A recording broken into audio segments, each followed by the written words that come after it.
The Michael Hatfield RE/MAX team presents Real Estate and More. Bay Area real estate is different than in all of America. And why? What's up with home buyers? What's on sellers' minds? How is the market? And much, much more. Now, here's your host, Michael Hatfield. Welcome back to the Real Estate and More show, and thanks for listening. When someone says our family, it likely includes our canine members, as canines tend to animate situations, bring much joy to our lives. A home is not really a home without our beloved pets. We must remember how important dogs are to our well-being, always ready to give us a greet and something to laugh about when the whole world may be frowning. So today, our show is about one of those dedicated individuals who tend to man's best friends when their mama and their daddies are away. This morning, I have a lady who is very familiar with dogs, works with them every day, as a matter of fact, and may be more effective in making them mind than we can our own children. Let's welcome to the show an animal behaviorist dog lover, one of Rover's best independent contractors in the Las Vegas area, and an all-around animal enthusiast, Brittany Inouye. Welcome back to the show, Brittany. Hi, thank you for having me. Absolutely. I know that you went actually from being in veterinary type medicine and behavior to going to the big animal, which is human beings. Mm-hmm. Whatever in the world caused you to do that? Well, as a child, I always wanted to be a veterinarian, but becoming a veterinarian is quite hard. And what I realized is I didn't want to be doing surgery on animals. I just wanted to interact with animals and help people understand their animals. While at UC Davis, I realized, these classes where I'm learning about animal behavior, I'm also learning about human psychology, and got kind of swept up in that and worked in the human world for quite a few years, and then transitioned back to working with animals again. Well, which one was harder? They're all hard, but humans are quite hard. I noticed a lot of people call you when we're around to find out, well, what should I do? My doggy did this. My doggy did that. And my doggy woke me up at 3 o'clock. It's been waking me up at 3 o'clock in the morning. And they call you and ask you these questions about animal behavior. And I also know that you have veterinary background. You worked for a vet for a number of years, and you saw a lot of the intakes and the patients that ended up at that veterinary place. So you have a passion for dogs. Cats too, I know, yes, but more about dogs. Where did you get that passion? And can you not fill us in on that? Yeah. So dogs are incredible creatures. And I think learning as a child about how there's no other animal that can be used for search and rescue, for being a service animal, for working, even in airports. You look around, dogs are the only other species that are working alongside humans in a diverse amount of environments. And I think that that's really an incredible aspect of dogs, is that their desire to work with humans is higher than I believe any other species. Yes, cats are amazing too, but you're not going to see a cat taking down a bad guy, or a cat, well, maybe, but you're not going to see a cat working to help guide somebody across the street. I've always thought that I like the dogs better because they normally don't talk back to you the way that children do, but that's not necessarily the case. We have a German Shepherd, Nancy and I, and he likes to talk back at times. If he doesn't want to do what you ask him, he will definitely let you know. Do you find that is the case most of the time? Yes. Or my Berner mix, my Bernese Mountain Dog mix, likes to pretend she doesn't hear you. So if you're asking her to do something, she may look you dead in the eye and just turn her head. Like, if I don't see you, I can't hear you. Okay, why animal behavior? Why did you choose animal behavior? I know you touched on it, that you'd rather be dealing with the mental aspects of an animal as opposed to doing surgery on one. I think you would find reward either which way. Would you not? Yeah, I think for me, the biggest catalyst for just behavior in general, understanding behavior, psychology, all of that, was due to having an animal, a dog that was a one in a million situation where they actually were born with something wrong with their head, and the process of trying to figure out how to help them live safely with humans introduced me to this whole concept of animal behavior, dog behavior, working with canine psychologists, things like that, to try to put the pieces together and figure out what was going on with her and if she could live safely with humans. Unfortunately, she was not able to, but we did all we could for her, and we learned a lot from that situation. And it just really encouraged me to keep working with dogs and try to figure out how to help them.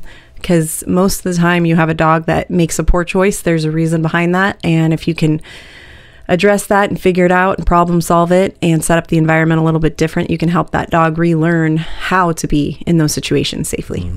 So the average intelligence of a dog, we could say, is around 2.5 years of age as compared to human. So they can't really talk with you and give you the feedback that you would like to have with dogs. You know, you're dealing in the dark a lot, so you have to kind of figure out how to actually help them when they can't actually talk with you. Yeah. Seems like that's a big puzzle, is it not? For me, body language of animals and body languages of humans is pretty clear. Animals can't lie, whereas humans can deceive and lie, and there's all these other... they can't lie? Animals can't lie. And so a behavior that you see is a behavior you see. There may be additional layers or exacerbative reasons for why that behavior is happening, but the behavior you see is the behavior you see. The body language you see is the body language you see. And to me, it's pretty clear. And for me, I love to see those moments and be able to translate those moments for the owners. Like, well, you know, the dog was being cornered here. His tail was tucked.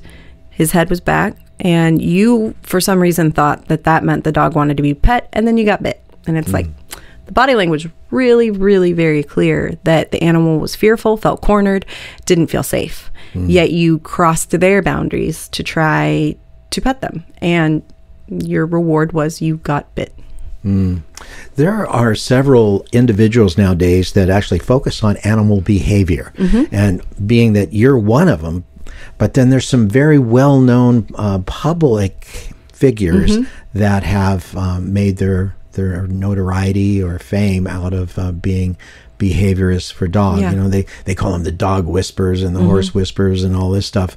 Can you name a few that are popular in your mind that you might reference from time to time? So the only reason I'm not going to name names is because I feel that when somebody becomes very popular, whether it's because National Geographic's behind them or because, you know, they get a big following on social media, that then sometimes we find out that all of their techniques may not be what you see.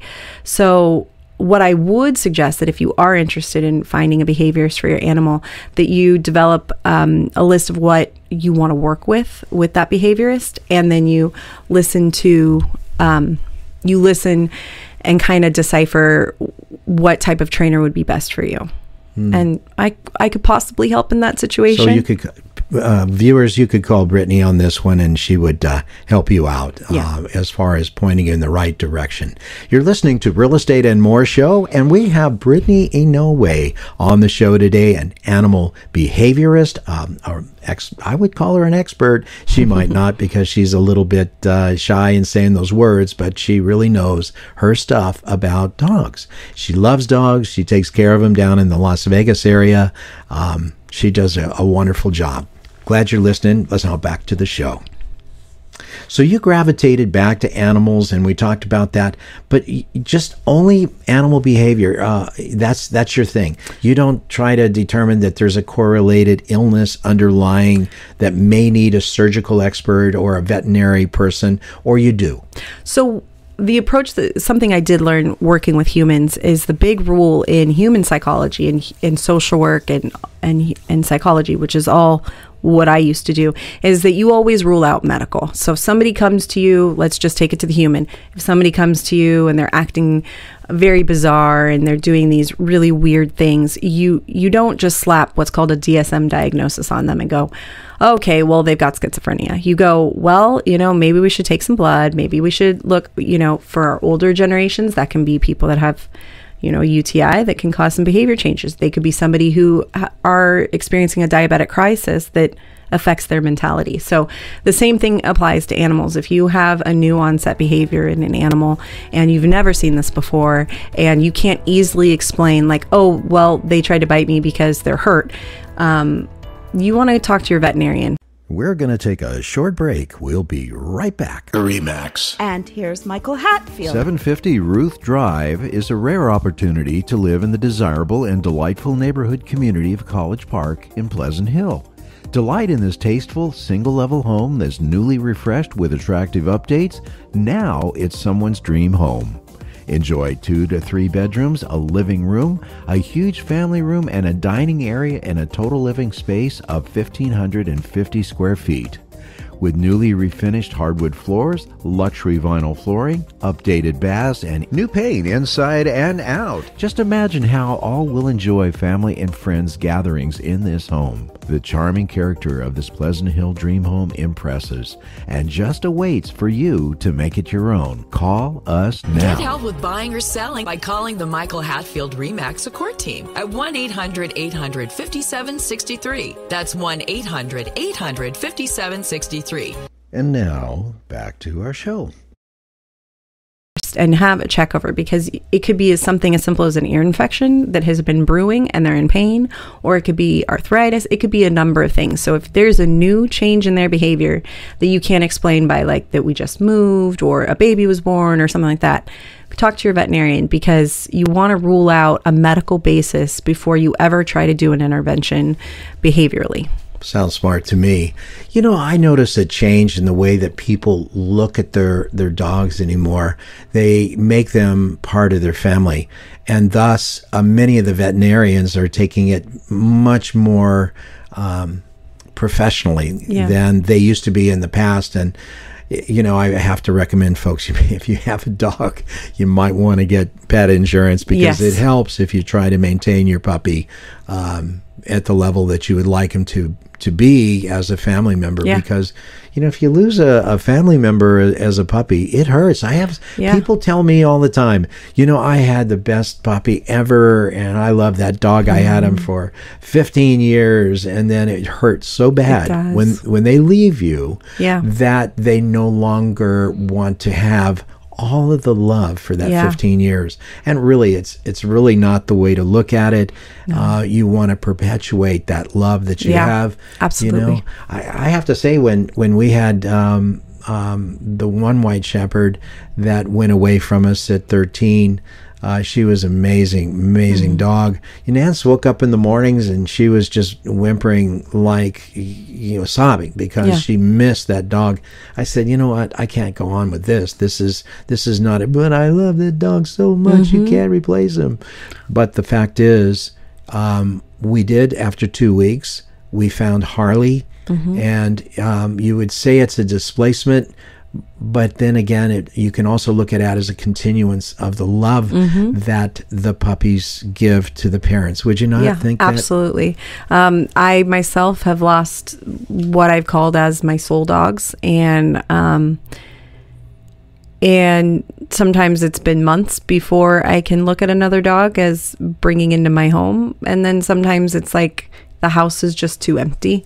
And what I've realized is that you can grieve and start to love a new little furry friend at the same time. Just because you get a new little pup or a kitten or something and you've lost your other best friend, it doesn't take the grief away. You're still going to have that grief. And as long as you're being honest with yourself, saying, yeah, I miss Piper, I miss Mika, or I miss so-and-so, but I really still want to have a furry family member, then you go ahead and you do that. But you will still experience sadness. But having a new little friend will definitely give your heart something to share that love with. Right. In the introduction, I alluded to the fact that, these dogs come to you.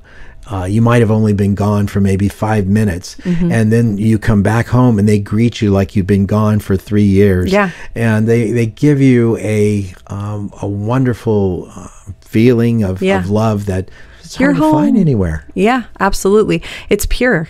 There's no motivations except that they just want to be with you. Wow. So if you help people to have dogs that are well trained, that do what they need to do, isn't that expensive? It can be, yes. Yeah. For my services that I offer in Vegas, I have pretty flat rates. When I do my sitter like daycare care provisions for animals, I have people that charge or pay me quite a lot. Depends on how many animals they have, that type of thing. But there is room for working with people that are in really hard situations. Yeah. I know with Nancy and I, we say we only want to work with nice people. We actually interview people, and occasionally we won't take a client because we want a team and we want to work together and have that feeling of working together to accomplish the goal. Yeah. And when a dog has some type of a behavior issue, you want the mamas and the daddies of the doctor, the dog, to help you out and be part of the effort and to make things happen. Same way with real estate. We feel the same thing too. So. And that's honestly one of the reasons I left working with humans, because you would go into these situations to try to help, and you have this experience, you've seen these things, you kind of have an idea of what's going on, and you want to work with the humans involved and guide them. But there's so many barriers. And the hardest personality, I guess, to deal with is the personality where somebody just kind of throws either their kid or their dog at you and says, well, fix it. It's like, well, that's not quite how it works, because things change because there's a relationship. So I'm never going to be able to change somebody's dog solely on my own. But if I work with you, the owner, the parent, and you start implementing those changes will be bigger and better. Bigger, better, more permanent, because the dog wants to please you. Dog doesn't really care about me. They want to please you. And that's the same thing with humans. The interesting thing that I learned was that the type of dog may require a different type of training. There are several different places that you can go to get dog training, and they'll give you the basic, how to teach them to sit up, to lie down, to stand, to shake, to do these kind of things. But once you've taught them how to do that, there are some breeds that require additional type training that is breed specific. Absolutely. German Shepherds are very much that way. I crazy. I've had 4 in my lifetime, and out of the 4, it took this last 2, I think, before I really started to realize that you have a German Shepherd, you're going to have certain types of training to make it happen for that Shepherd. Yep, they are not Labrador Retrievers. Now, you mentioned Labrador Retrievers. Tell us about them. So, Labrador Retrievers, they can be known as kind of like your silly, goofy dogs. And there's not a lot that all the dog trainers out there and behaviorists agree on, but they say if you are looking specifically for a specific breed for your family, and you maybe have never had a dog before, whether you go to a shelter or a reputable, ethical breeder, they always suggest you start with a Labrador Retriever, because of the dog world, these dogs just want to please you. They want to be with you. They want to be your shadow, and they don't really care if they get stepped. I mean, they care if they get stepped on, but they're a lot of times not as reactive as some other dogs. They tend to have a more gentleness with kids. They're really a great, what we call, starter dog. Of course, there's always exceptions to everything, and I'm not recommending just picking out a Labrador from a backyard breeder. But if you're going to the shelters and they're lab mixes or Labrador puppies, and you're thinking about adding to your family and you don't have a ton of experience, those are the dogs you want to look for. Wow. Don't jump to a husky. A lot of training for they're pretty active. What about a Malinois? Same thing as German Shepherd, but times 10. So if you want a Belgian, you better be living the Belgian life. So you yourself better be the person that has the personality to go out and do marathons or triathlons, or you're the type of person that never stops working.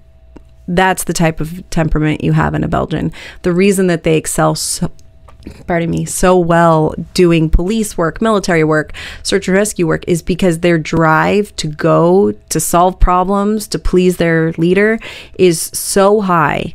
They're not going to be the dog that's just cuddling on the couch with you on a Saturday morning. They are going to be the dog that wants to be running in the hills, working with you, doing those types of things. Isn't that amazing? It truly is. Yeah, I've seen some of those films where a Malinois will actually scale like about a 16-foot wall. Yep. Incredible. They hit this, hit that, and up they go. Yep. I think Malinois and Shepherds, and what's the other breed that they use for police work? Those are the two big ones. Sometimes they're crossbreed, so they'll breed them together because their drive and their intelligence is so high. These are not your dogs that can just hang out in your backyard because they will leave your backyard on their own.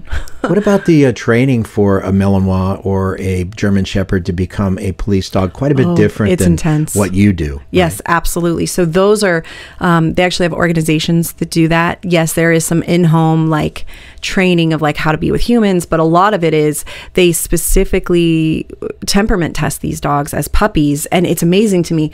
I don't know much about how they decipher which out of a litter or which puppy might be the right type, but it's usually the ones that aren't just trying to be social. They're the ones that they can see them solving problems, and they just have this innate drive to be thinking. And whereas most puppies, if you're looking for a friend for your family, you want a dog, maybe, yes, being smart is great, but you want a dog that is more relational, wants to be with you, wants to just interact with you.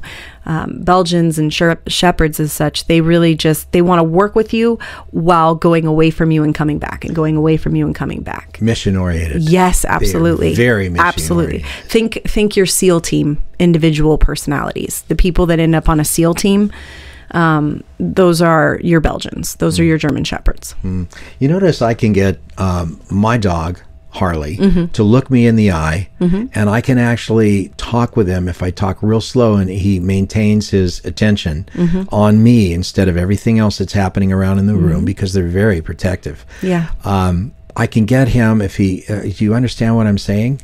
Or do you get it? Yeah. And I'll explain something like, are you ready to go outside? And he'll give me a double blink. Yeah. Which is an indicator that, hey, yes is the answer. If he doesn't understand, he doesn't give me anything. Yeah, he's like, oh. But I know darn well that guy, he actually knows what's going on. He's just an incredibly wonderful pet as well as a smart guy. He really is. They're incredible. Yeah. So recently our dog, for the second time, tore its cruciate ligament.